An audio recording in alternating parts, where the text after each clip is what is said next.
What's up, everybody? Welcome to Wednesday Morning's Gratitude Podcast, where we show gratitude towards life and learn how to live it in the most desired way.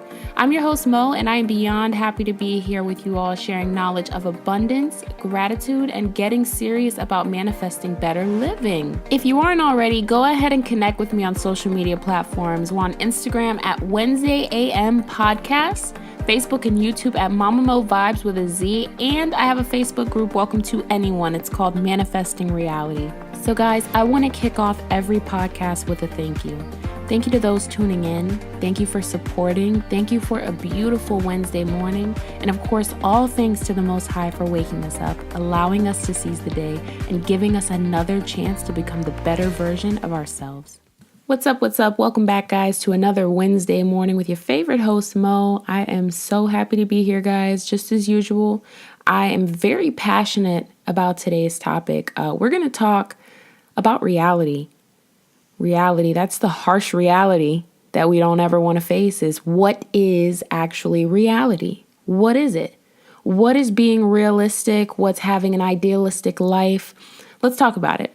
There is a world full of things that could create realities for people, but it doesn't necessarily mean that what the world is filled with needs to be your reality. So there's 2 points that I want to make here today, because we could be here all day trying to prove what reality is and what it isn't, but I want to keep it short, sweet, and to the point like I always do. So first thing I want to talk about is what we see. Everything has a vibrational frequency, some easier to match, others more complicated. If I tell you to imagine a vibrator, and don't get exclusive with me here, guys, just follow along. Okay, so if I tell you to imagine a vibrator, you will instantly visualize the vibration of the vibrator, right? Now, if I tell you to think of yourself living your daily life as a vibrator, it's a little more complex, right? You'd probably be thinking like about that initial vibrator and think, dang, it's hard to live comfortably vibrating like this all the time. But guys, this is what's happening. Our body is made of billions, trillions of atoms vibrating rapidly. We just don't see it because it's so fast. Life consists of vibrations and the frequency of them.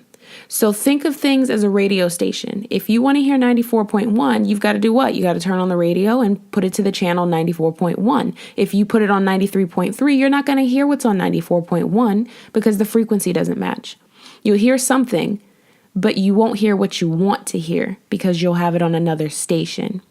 So as soon as you change the channel and it's now on 94.1, you'll have a match in frequencies and begin hearing what you want. Well, maybe it depends on what song is playing, but you get what I'm saying here. The point is, guys, everything is vibration and frequency. So you don't have to be a vibrational match to what Billy Bob and Joe says is realistic. You have to be a vibrational match to what you believe is realistic, what you want in your life to be realistic. All right, so first point we said was what we see. Now, second thing is how we think. So I want to get into the process of how we process information. So think of your mind as a computer. Scientists conclude, and I don't know what scientists these are, but they've concluded that 2 million bits of data surround us that we could absorb in any 1 minute. 2 million bits, guys. So this 2 million bits are what we call reality. So now out of those 2 million bits, we only absorb about 134,000 of them. Okay, that's a big difference. And then we build smaller collages of what we define as realistic opportunities. We do that based on our 5 senses: visuals, sounds, smells, tastes, and sensations. So what happens to the other 1,866,000? Well, 3 things happen. That's deletion, distortion, and generalization. We delete anything that doesn't align with those 5 senses or what we've personally experienced.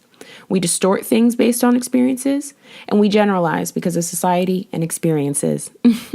Like all men ain't bleep and salesmen are so pushy, those kind of generalizations. So in doing this process, we miss a ton of other opportunities until we come face to face with them, which is why it's important to fantasize or visualize. People always say you're living in a fantasy or tell you to quit fantasizing, or how many of us have heard in your dreams, right? Don't listen to that. It's just like, why can't I live my dreams? Why such a negative outlook? Well, that's probably because they've deleted, distorted, or generalized a negative experience with whatever you are fantasizing. And that's why you can't go off of what other people's reality is. That 134,000 bits of information is such a very small and distorted map. Following other people's map is going to get you where? Maybe for some up the street to the corner store. Anyways, guys, so what happens after we've broke everything down? We then store these bits into a library in our minds. We can call it an iCloud drive, if you will. And how we store them is based on what we think of certain experiences. So if I say to you, think of a person running up to another person and hitting them, you're going to conjure up the gender, the skin color, the way it takes place, even maybe the location in your thought, without me even saying any of those things. All I said was think of a person running up on another person and hitting them. The story you made in your mind is from the internal representation folder that you pulled from the library that is in your mind. Almost like that episode of SpongeBob where he has like the huge library and he's just pulling out folders. Similar to that.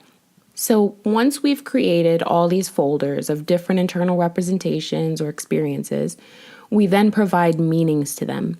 We give them what we believe it to mean or what something means to us in general. After we define what it means, we can then determine how it feels. How does it feel to us based off of that meaning? So we take the meaning of something, in return it gives us a feeling that we've programmed, and then we create an action, a response to it. How we feel creates that action based upon it. If you're feeling angry, you might want to let it out by hitting something. That's your action. So that's how we process information, guys. That's the general breakdown. We take reality, we delete, distort, and generalize. We create collages in our library. We build a meaning to them. We have a feeling, and then we respond with an action. That's how we process. So the initial question was, what is reality?